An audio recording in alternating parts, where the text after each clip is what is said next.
আসসালামু আলাইকুম dear viewer, software YouTube চ্যানেলে লারাভেল ফ্রেমওয়ার্ক টিউটোরিয়ালে আপনাকে স্বাগতম। এই ভিডিওতে আমরা দেখব যে কিভাবে কন্ট্রোলার একবার ইউজ করে আমরা রুটগুলোকে গ্রুপ করে ইউজ করতে পারি। তো চলুন শুরু করা যাক। আমি জাম কন্ট্রোল প্যানেলের অ্যাপাচি মাইস্কেল স্টার্ট আছে কিনা তা দেখে নিলাম। সেই সাথে আমরা আমাদের প্রজেক্টের ঢুকে এখানে সিএমডি টাইপ করে আমরা প্রজেক্টটি রান করে নিলাম। পিএইচপি আর্টিসান সার্ভ, ওকে। এরপরে আমরা সাবলাইম টেক্সটে এসে এই যে আমরা জানি যে রুটস web.php-তে রুট নিয়ে কাজ করতে হয়। তো এখানে আমি রুট তৈরি করি। ধরে নিন যে আমি বললাম রুট গেট, এখানে আমরা বললাম সফটল কমা জাস্ট এখানে আমি একটি রুট ইউজ করি। ধরে নিন যে বললাম হোম কন্ট্রোলার ক্লোন ক্লাস কমা জাস্ট এখানে আমি বললাম ডিসপ্লে। তাহলে হোম কন্ট্রোলারের ভিতরে ডিসপ্লে নামক একটি মেথড থাকবে। তো তার আগে আমরা আমাদের কন্ট্রোলার তৈরি করে নিই। কন্ট্রোল সি, এখানে আমরা টাইপ করলাম মেক কন্ট্রোলার। আমাদের কন্ট্রোলারের নাম হচ্ছে হোম কন্ট্রোলার, এন্টার। এই যে দেখুন অ্যাপ এইচটিটিপি কন্ট্রোলার্সের ভিতরে হোম কন্ট্রোলার আমাদের তৈরি হলো। তো কন্ট্রোলারকে এখানে আমাদের কি করে নিতে হবে? ইউজ করে নিতে হবে। আছে কোথায়? Use app HTTP controllers, app HTTP, তারপর আমরা বলবো কন্ট্রোলার্স। আমাদের কন্ট্রোলারের নাম কি? হোম কন্ট্রোলার সেমিকোলন, ওকে।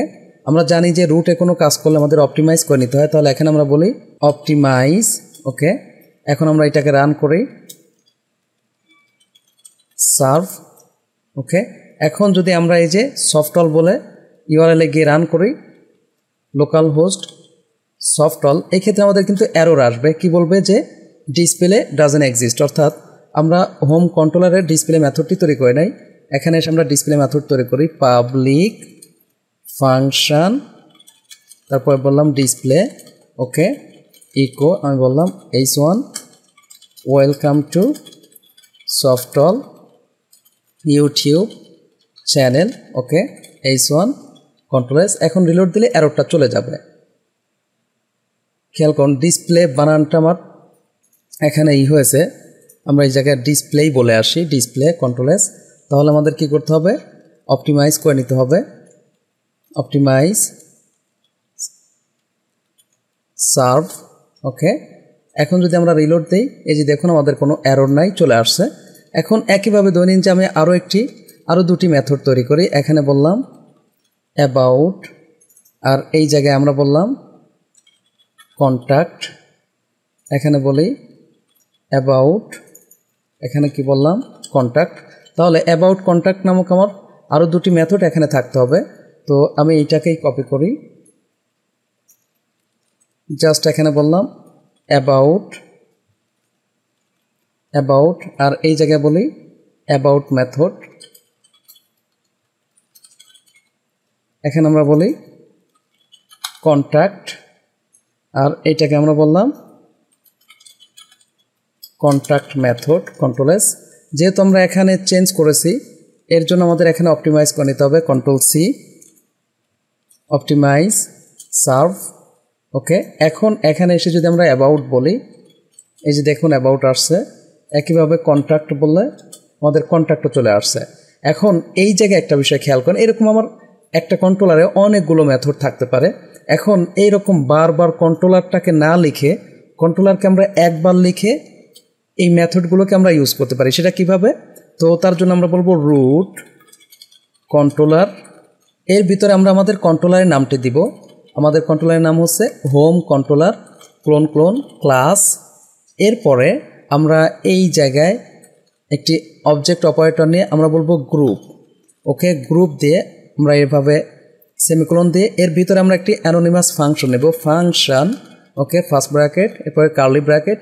এর ভিতরেই মূলত আমরা কি করব? এই যে রুটগুলো আছে এইগুলোকে ইউজ করব। তো আমি এটাকেই কপি করে এখানে দিচ্ছি। খেয়াল করুন, যেহেতু আমরা কন্ট্রোলার অলরেডি ইউজ করে আসছি, তাহলে এক্ষেত্রে আমাদের কন্ট্রোলার এইভাবে আর ইউজ করতে হবে না, আমাদের এখানে থার্ড ব্র্যাকেট হবে না। আমি এটা উঠিয়ে দিচ্ছি, ওকে, উঠিয়ে দিলাম। খেয়াল করুন আমি এটা উঠিয়ে দিচ্ছি, ওকে, কন্ট্রোল এস। এক্ষেত্রে এই জায়গায় যেই কাজ করেছিল সেম কাজটা আমার এখানে হবে। এক্ষেত্রে কি হলো? এইটা হলো আমাদের লিঙ্ক, আর এইটা হলো আমাদের মেথড। কিসের ভিতরে মেথড? হোম কন্ট্রোলারে। অ্যাবাউট হলো লিঙ্ক, অ্যাবাউট হলো আমাদের মেথড হোম কন্ট্রোলারের ভিতরে। কন্ট্যাক্ট হলো লিঙ্ক, কন্ট্যাক্ট হলো আমার মেথড কোথায়? হোম কন্ট্রোলারের ভিতরে। তো আমি এগুলোকে কমেন্ট করে রাখি। ওকে, কন্ট্রোল এস, জাস্ট এখানে এসে অপটিমাইজ করি, অপটিমাইজ, এরপর আমরা কি করি? সার্ভ। ওকে, এখন আমরা যদি এখানে এসে রিলোড দেই আমাদের সেম ঘটনা ঘটবে, খেয়াল করুন, কোনো পার্থক্য হবে না। অ্যাবাউট আমরা বললাম ডিসপ্লে সফটওয়্যার ছিল। ওকে, এই যে দেখুন ওয়েলকাম টু সফটওয়্যার। খেয়াল করুন এখানে আমরা কি করেছিলাম যে কন্ট্রোলারকে আমাদের বারবার লেখার প্রয়োজন হয়েছিল, আর এক্ষেত্রে আমরা কি করলাম? কন্ট্রোলার একবার ডিক্লেয়ার করে এর ভিতরে আমরা বারবার মেথডগুলো আমরা ইউজ করতে পারতেছি আমাদের প্রয়োজনীয় লিঙ্কের মাধ্যমে। আশা করি বুঝতে পারছেন যে কিভাবে কন্ট্রোলারকে নিয়ে আমরা গ্রুপ করতে পারি। যদি ভিডিওটি ভালো লেগে থাকে প্লিজ লাইক করবেন এবং কমেন্ট করে আপনার অনুভূতি জানাবেন। আর যদি চ্যানেলটি এখনও সাবস্ক্রাইব করে না থাকেন প্লিজ সাবস্ক্রাইব করবেন। পরবর্তী ভিডিওতে দেখা হচ্ছে। আল্লাহ হাফেজ।